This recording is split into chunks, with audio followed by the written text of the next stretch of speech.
क्या आपको भी ऐसा लगता है कि मोहम्मद यूनुस अब सत्ता मोह में, कुर्सी के मोह में फंसते नजर आ रहे हैं? बिल्कुल, बिल्कुल। देखिए, एक चीज़ अभिषेक जी आपने बड़ी अच्छी बात कही क्योंकि इन्हें सत्ता का लालच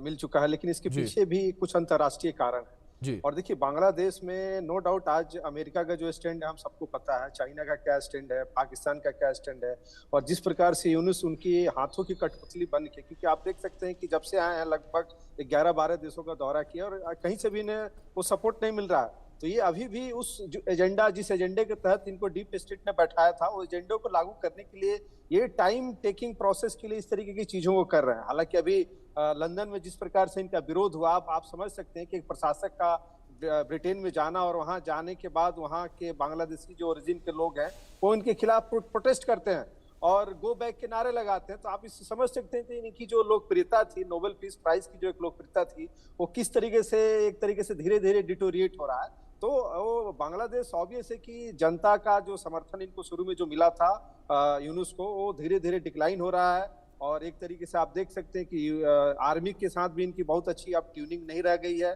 और तीसरा जो बीएनपी है, उसे ये दिख रहा है कि आज अवामी लीग वहाँ पे है नहीं और बड़ी पार्टी है, इसलिए उससे बेनिफिट होगा, इसलिए वो चुनाव के लिए एक प्रेशर क्रिएट किया जा रहा है। लेकिन मैं फिर से कहना चाहूँगा कि देखिए आज भी अवामी लीग के समर्थन वहाँ पे हैं, शेख हसीना के सपोर्ट में लोग हैं, अभी भी वहाँ पे वो सारे लोग हैं, लेकिन जिस दिन जब चुनाव होगा, ठीक है, शेख हसीना चुनाव में पार्टिसिपेट नहीं करेंगी और इस चीज़ का कहीं न कहीं मोहम्मद यूनुस को अंदेशा है कि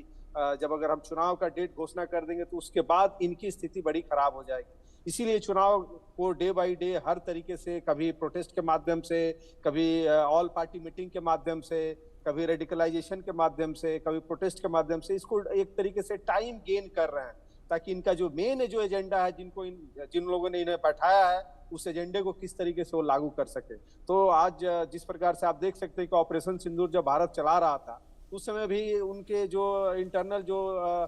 जो सूत्र के द्वारा जो निकल के आए, वो सारे इंडिया के खिलाफ जो एक तरीके का जो इनकी एक रणनीति थी, वो पूरी तरीके से एक्सपोज़ हो चुका है। तो आप समझ सकते हैं कि वो किनके इशारे पे काम कर रहे हैं और इसमें मेरा ये मानना है कि भारत भी बड़ी गहरी डीप नज़र से इनको देख रहा है कि बांग्लादेश में क्या स्थिति घट रही है क्योंकि बांग्लादेश को भारत कभी भी इस तरीके से अनार्किस्ट स्टेट बनने नहीं देगा क्योंकि बांग्लादेश पे भारत एक बहुत बड़ा स्टेक होल्डर है, बॉर्डर स्टेट है। तो इन सारी चीज़ों को ध्यान में रखते हुए मुझे लगता है कि इनके ऊपर एक